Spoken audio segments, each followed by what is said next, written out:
deal with, but actually does have the electrocute. So this is a potentially very scary matchup for him in the mid lane. Yeah, and I think as well, moreover, 116, while he hasn't played at this split, traditionally, one of the champs he has performed the absolute best on has been the Nico. I think, from my eyes, the best I've ever seen him play has been on Hui or Nico, and the fact that he's willing to just pull it out here, and honestly as well, open up Kongyue to being able to pick a carry jungler, I think is very, very important. It's a look we haven't seen from West Point in a long time, and I think it should bode well for them in this game. Now, of course, DFM, they're a massive name, a lot of scary players you're up against, and, you know, while maybe you found comfort here for West Point, it might just not even be good enough. Now, so I've panned myself towards the top lane, and I've noticed that Ryu has gone exhaust instead of flash. This is very scary for him because, you know, he is playing a champion who can absolutely fall down early game in a bad matchup, especially to gank pressure that comes out of Xin Zhao. But they at least have the exhaust to deal with Ray Farky in these team fights. And I always talked about, you know, in the pregame, how good DFM are at setting up these teleport flanks. And on a champion like Cannon, we've all seen what these teleport flanks can look like and how much damage can be done. So it's nice that they do have the foresight to, you know, run exhaust in a position in this game. Yeah, I agree. I just don't understand why Char wouldn't take it. Me too. Like, you know, a lot of games are actually won and lost by like a flash Cassante Q3. You know, there's actually genuine playmaking that you get out of having flash on your Cassante, whereas I think the Ignite are a whole lot less value. You're not getting that much out of Ignite here in this game. It's not like there's some ridiculous healing coming through. There's a bit, admittedly, but it's not that impactful. I'm very perplexed as to why my top laner has no flash and has exhaust.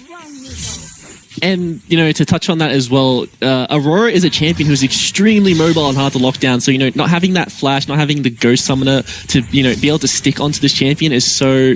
it's going to be really hard for you to function these team fights if 1116 does not find these huge ult engages with, you know, his own TP flank. Because a lot of this comp really comes down to how this Nico can function, or if DFM have got a hard engage onto them and they need to outplay that one themselves. Because, you know, looking at the members of DFM, a Jin, an Aurora, like these champs become extremely mobile with items. And as this game does go on, I just think the ease of execution, you know, falls in favor of DFM.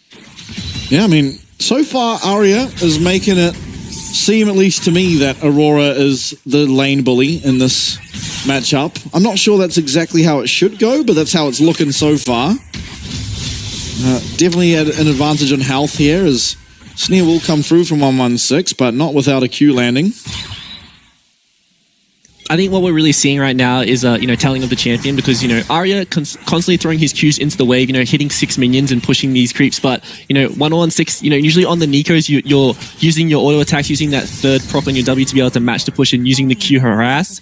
And that's really how you find the priority, how you find these health advantages. But he's having to use that, you know, harass spell on the wave to be able to match the push that is coming out of Arya in the early game. And it's just Arya's, you know, being able to navigate pretty much the hardest part of the laning phase for himself and find himself a nice recall. Yeah, and Kongyue, I mean, he won the 50-50 on where the mark will be, but ultimately ended up getting both scuttles anyway. So, feeling ridiculously good as this Kindred, although maybe going to be losing out on a Raptor camp here, as Steel just walks on into the jungle of Kongyue. Smite is available again, and this is a immaculate start, in all honesty, for Kongyue. Does have the priority, though. Well, Steel does have the priority from his top side, does have the smite advantage, so if you did want to contest this, Golem can be absolutely good, but going to decide to just back away, you know, deny the mark on the Gromp and probably look for a reset for himself, because there's just not really much left on the map for him to do. But Ryu, sitting on a very low amount of health on the top side, is going to have to recall, or he could be in a potential, you know, position for a dive. Heavy trades coming out bot. It's going to be the Jin Ral winning out on that one. Not all that surprising, all things considered. Now, I want to get your thoughts on one thing, because I feel like it probably sucks, but Green Smite on the Kindred, as we see a flash engage coming out of Heart, but it's going to be answered back, and now he's in no man's land. It's First Blood, picked up by Char9, and that's why he took Ignite, because we don't want Lil V to get that kill.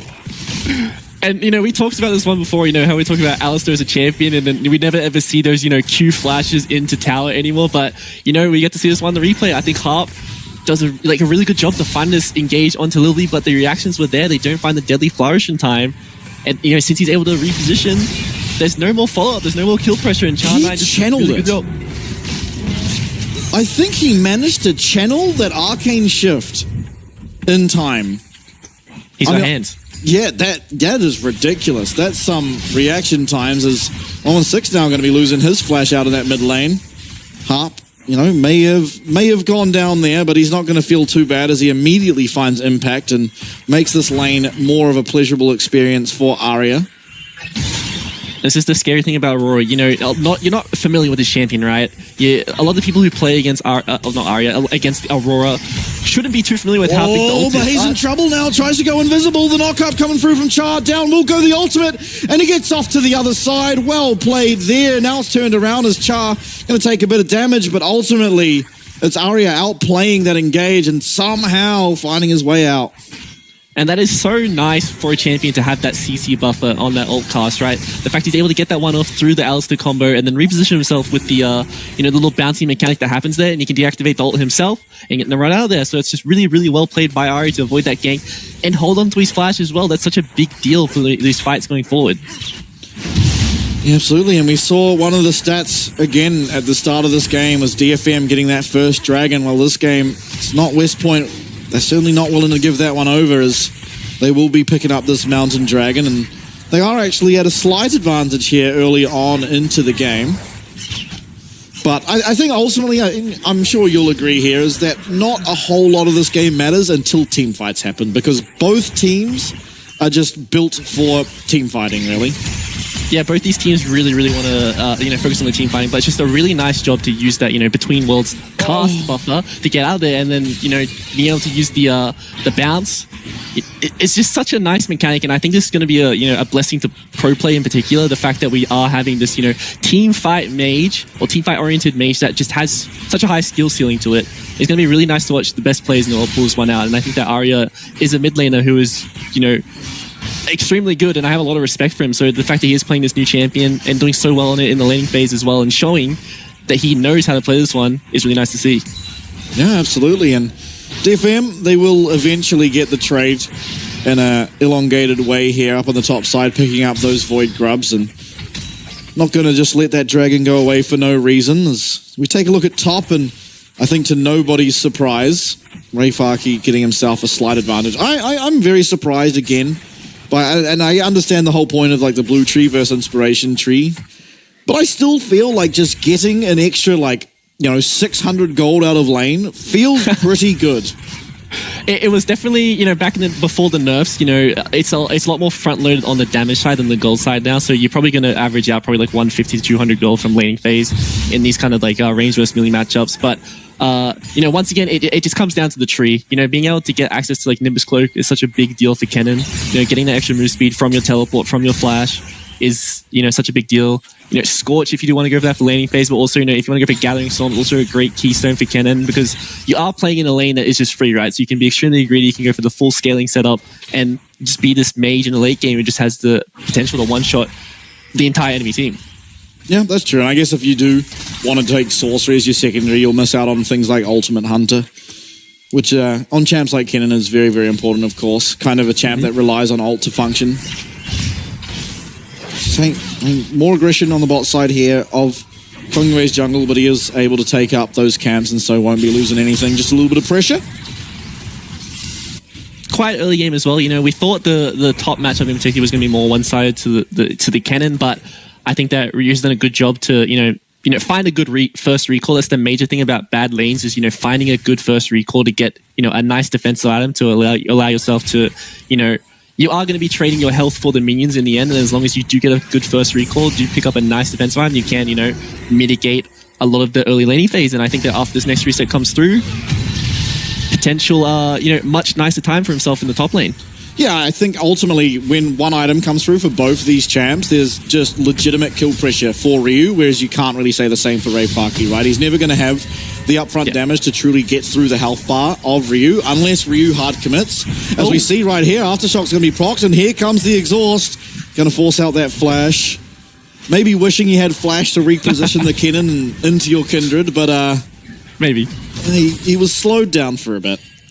And I'm curious to what Ryu's first item is going to be. I would like to see the Abyssal Mask, with the buffs coming through recently, with there being so much, mixed damage, and even, Nico being a big benefactor of that item.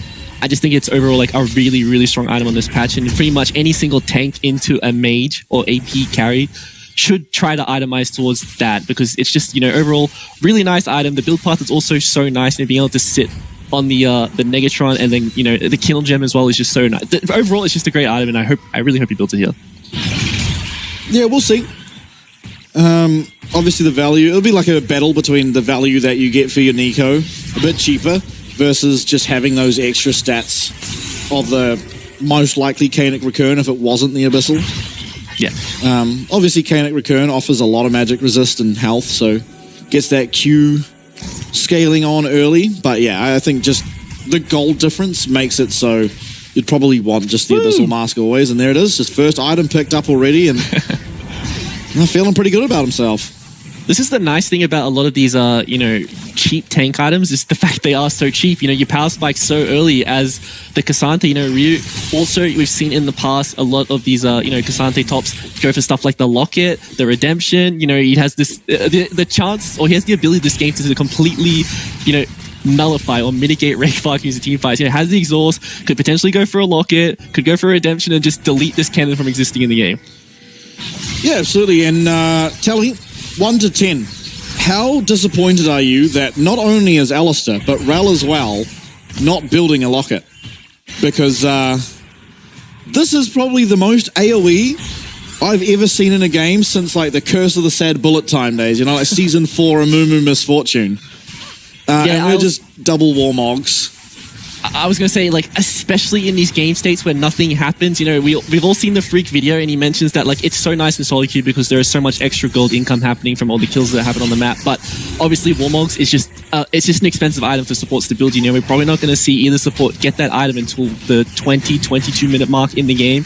And then by that point, they could have had a Locket for pretty much 5 to 6 minutes already and potentially impacted multiple team fights. So yeah, I do agree with you. I think that it is the item that they should both be building, and honestly, the item that should be built in a lot of cases, because I think with the nerf to Warmogs, you sort of only build that item when, Knight's Vow and Locket don't make sense, right? If there is a game where there is some AoE on the enemy team, always go for the Locket. It's just cheap and it does so much in these team fights. You do not need the, the move speed that you do get from the Warmogs. A lot of people talk about the regen being the main reason you build the item, but I think it's the, the 15% out of combat move speed is just ridiculous on that item.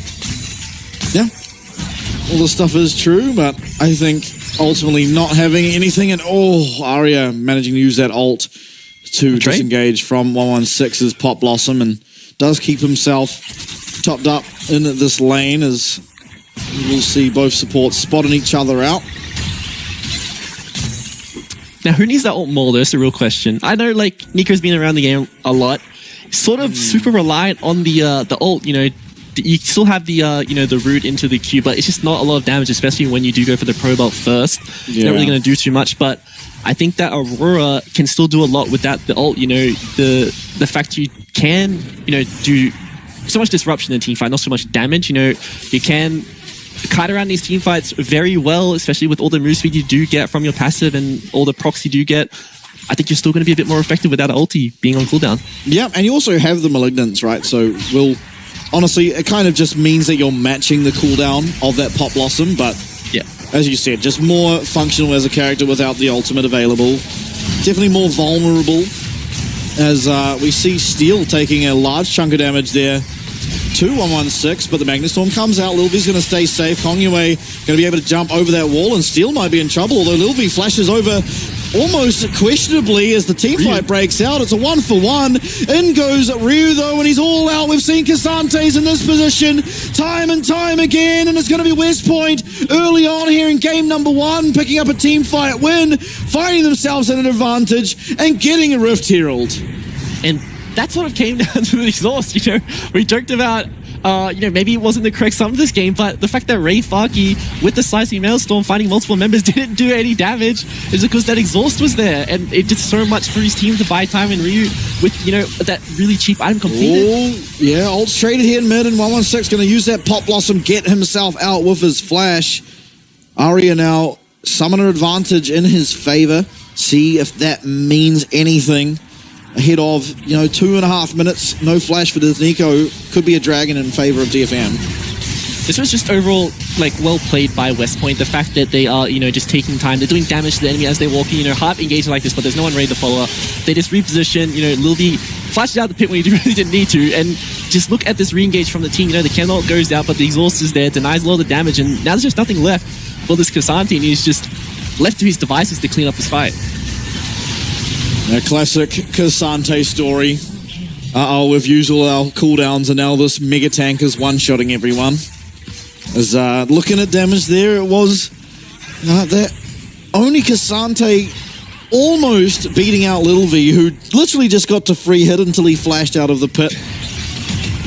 Very, very easy team fight ready for Lil V to play, and probably could have played a bit more aggressive. Now, talking about K'Sante, he is in a complete pickle here as he gets stunned, he gets knocked up, he's going to use his all-out, he's going to get a lot of mobility. Magnet Storm, he does dash Slow. Away. Yeah, Slow's coming through, but are we going to kill this guy? It looks like, yes, we should at the back end there, but it's traded on the other side of the map as West Point and Kongyue in specific pick up a kill onto Rayfaki. But DFM is very far ahead in tempo, right? This tower on the bottom side's already dead. This top tower's not even half yet. They have a lot of control on the map. They can potentially play on this inner tower if they want, but they can also just go for a straight recall. But curious to what happens in the replay here, because it did look like Rayfaki put up a decent fight to try, kill these members, but this is just the power of the Alistar on the tower dive. Pop the Unbreakable Wheel, absorb all that damage, and it's just going to be, pretty easy picking for West Point to find that trade kill. And Kongyue almost getting two-shot by the tower. Will be able to just narrowly survive. Picking up another mark for himself. So feeling pretty strong here is Kongyue as he does get his upgrade. Sitting on the 4 marks, of course. The next threshold is 7, which is, you'd have to feel like a fair way down the track, but you never know. Sometimes Kindred just, snowballs out of control, really. Yeah, and the unfortunate thing when it comes to competitive is it's so much harder to get your marks than solo queue. You can't just random invade by yourself. But let me hold my point as is the game. Yes, stun's coming through. Curtain Core and Char 9. He's going to get some reprieve in this Lamb's Respite, and the next shot should be blocked up there by 116. It certainly is, but this is a massive amount of damage coming through. Steel goes in. It might be able to be traded back as Kongyue wailing away. True Shot Barrage does connect. It's 1-0 so far. Still a fight being put up. Rayfaki trying to find a way into that team fight, but losing out to Ryu on the side. Dragon now spawned up. Low health bars, though, as Steel especially is barely going to be able to truly do anything. He's healing up a little bit off that Raptor camp. There's the Ocean Dragon as well, the Ocean Soul, so Honey Fruit available across the rift. And DFM are signing this one straight away, so there is the TP for the Nico in the mid lane. If they do want to come back and contest this one, there isn't going to be the Pop Blossom or the Between Worlds available for the Aurora, so this team fight is really going to come down to, execution. There is no clear engage go buttons for either side, but I think that right now what we're looking at is, Rayfaki is that win condition for DFM right now. He needs to find access to this flank. X-Flash, I think. I didn't actually see what happened, but I think he went to X-Flash and flashed. I think that is the case. But, the Dragon's still being chipped away by West Point. DFM are trying their best to, find a flank, right? They cannot win the front to back. They are outranged. They need to get behind this team somehow. They need to find Rayfaki on a flank position with his flash, which he has right now. He's sitting over the wall. He is on a ward, though. Once he steps out this bush, they will see him. Yeah, now Between Worlds back available, as is the Pop Blossom. These massive ults will be available for these fantastic mid lane players. Dragon very low in, will go steal. Rayfaki looking for something. Ryu trying to guard him though. There's no exhaust. Ryu's in no man's land, but the headbutt comes through. Kongyue, he might just go down with the Pop Blossom on the other side. Finds 2. Down may go Unipon. Yes, he will. It's going to be all but confirmed. The other side is a 2-for-1 as Rayfaki does manage to get himself a double kill. Flash away from Steel.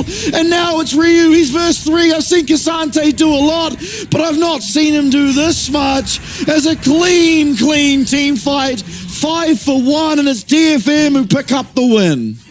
And what a one-sided fight, right? I talked about how Aurora could go through these fat walls, and then Arya just proceeds to face plant and miss out on this huge ulti. And even though he doesn't land this massive ulti, they still win this team fight so convincingly, right? And that's because they can kite out this, crucial member in the Cassante because he doesn't have the flash or the ghost, only has the exhaust. And once he does use his path make, he doesn't really have that gap closer left to get onto these sticky members. Going into the replay, we get to see Ari on the top side of your screen, face plant towards, doesn't find that huge ulti that it really wants to lock down his members, but still, creates a bit of disruption in the team fight. But Ray Fucky finds the solo kill onto Conway, and that's such a big deal for this team fight because Kindred at this point is their main DPS. Yeah, they're able to find the one kill onto Udapalm, but just the other side of the fight completely dominated by Ray Farkey. We saw in the replay, Char9, he looked for an angle to try and flash headbutt, get Ray Farkey out of there as the exhaust was nowhere near this Kennen. Instead, unfortunately, whiffs it, headbutts a Kennen straight into his Kindred and pretty much gets Kongwei one shot. So big jobs, it happens. Now West Point back on the map. We don't have that flash on Nico, which is such an important part of an engage. It extends that engage range on this champion by an insane amount. So without it, it's going to be a lot harder for 116 to find that big time engage.